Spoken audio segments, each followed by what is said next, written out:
Hello dear students. In last lecture we have discussed about the different approaches respect to the classification system. Firstly we have discussed about the Aristotle approach, uh, three kingdom classification system, five kingdom classification system, three domain system on the basis of how living world are classified into three different domains, concept of archaebacteria and cellular composition. Again the last point we have also discussed about the numerical taxonomy, how proper giving a numbering to a particular characteristics of individuals, how we can differentiate or how we can determine the similarity and dissimilarity index between the two types of microorganisms. We have discussing numerical taxonomy, so we are also discussing this. Next point, it is molecular approach. Recently we are using that approach for the proper identification and classification of microorganisms. So here, apart from phenotypic trait, molecular approach is also used for the classification of microorganisms, which is helpful for the microbial taxonomy. Before this aspect, we have discussed the morphological approach or their characteristics which are used for the proper identification and classification of these microorganisms. So here we are, apart from phenotypic characteristics, we are also discussing about the genotypic characteristics of organisms, and on the basis of that characteristics we can distinguish microorganism, and that aspect is nothing but a micromolecular approach, and nowadays we can follow this aspect for the identification of these microorganisms.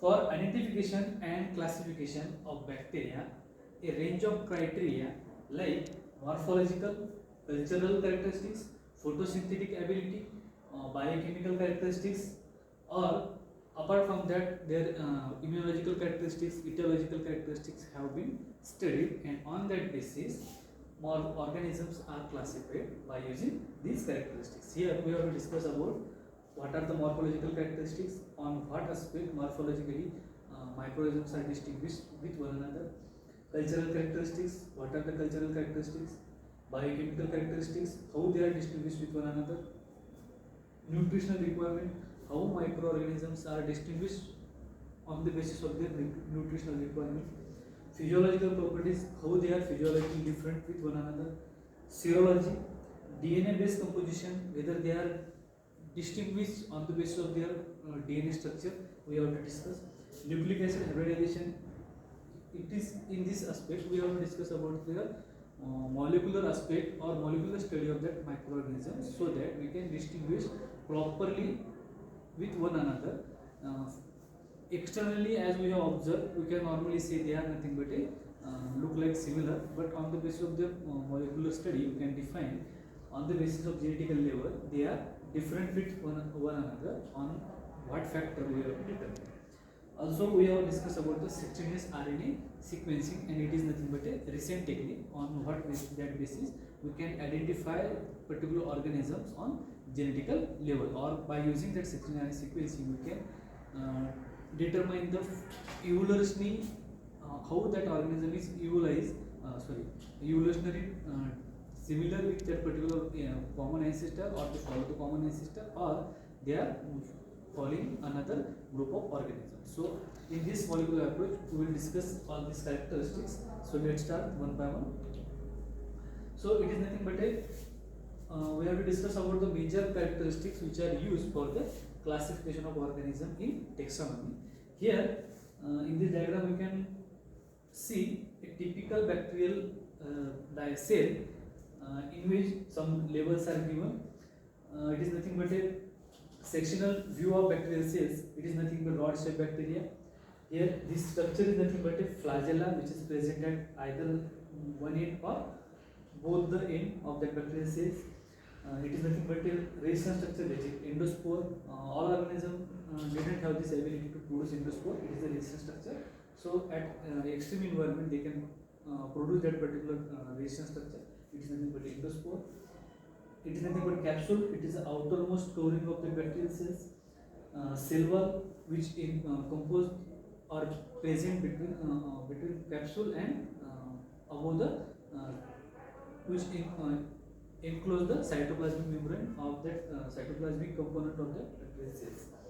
Cell membrane, which is present beneath the cell wall, that is in the membrane is cell membrane, outside of the cell membrane is cell wall, and capsule is again present above the cell wall. That is outermost covering of bacteria. Pili, these are nothing but the small appendages which are present all over the body of the bacterial cells. Cytoplasm, these are nothing but which include all the cellular organelles which are present inside the cells.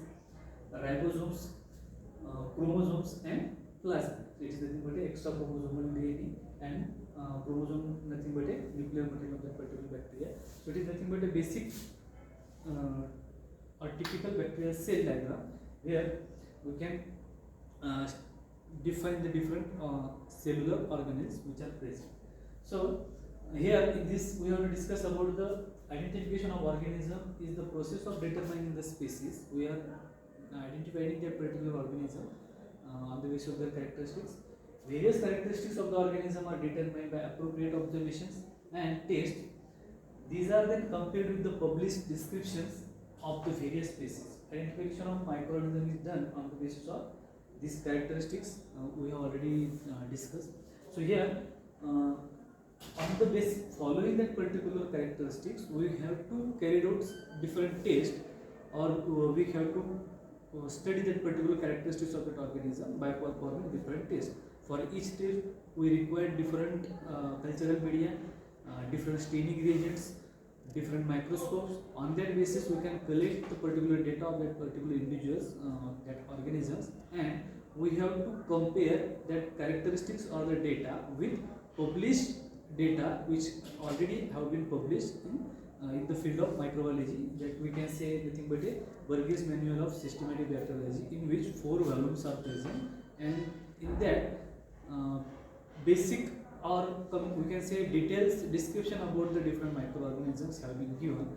So in with that published data, we have to cross match our data, and on that basis we can determine whether that bacteria or bacteria is already reported or novel, or it shows similarity or dissimilarity with that particular published data.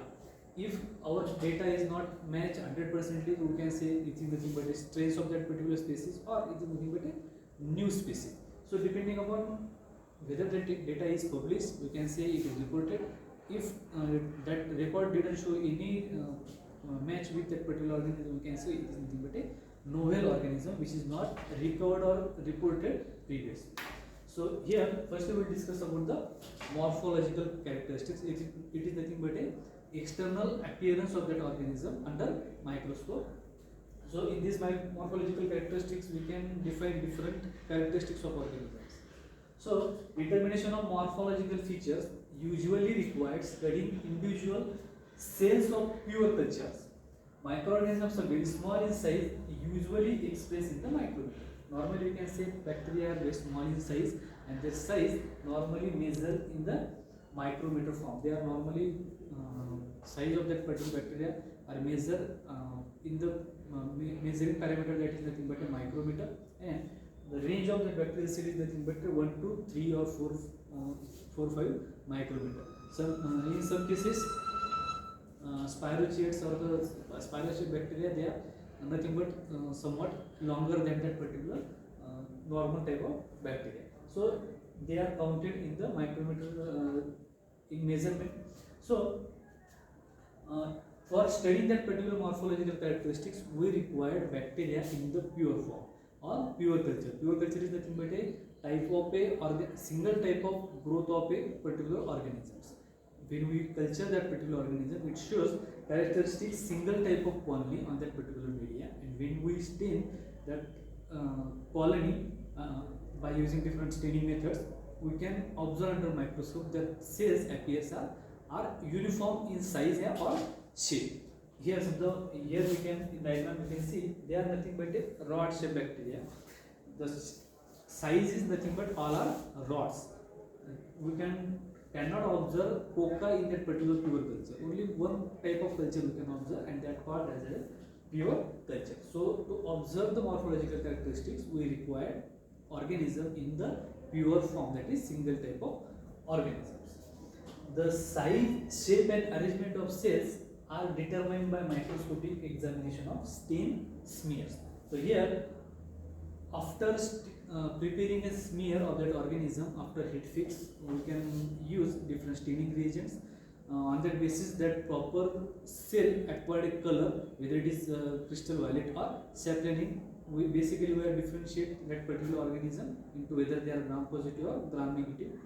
On the basis of their gram positive and gram negative nature or gram staining characteristics, we can distinguish all the bacterial community into gram positive and gram negative group of organisms. So it is a basic test where we can differentiate on the basis of cell wall composition of that particular bacteria, whether they are gram positive or gram negative. So here size under microscope we can determine whether they are which type of that bacteria with respect to their size, shape and arrangement by microscopical examination by using different staining techniques. So first method is nothing but preparation of pure culture.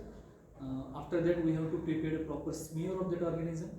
After that we have to use or follow particular staining technique.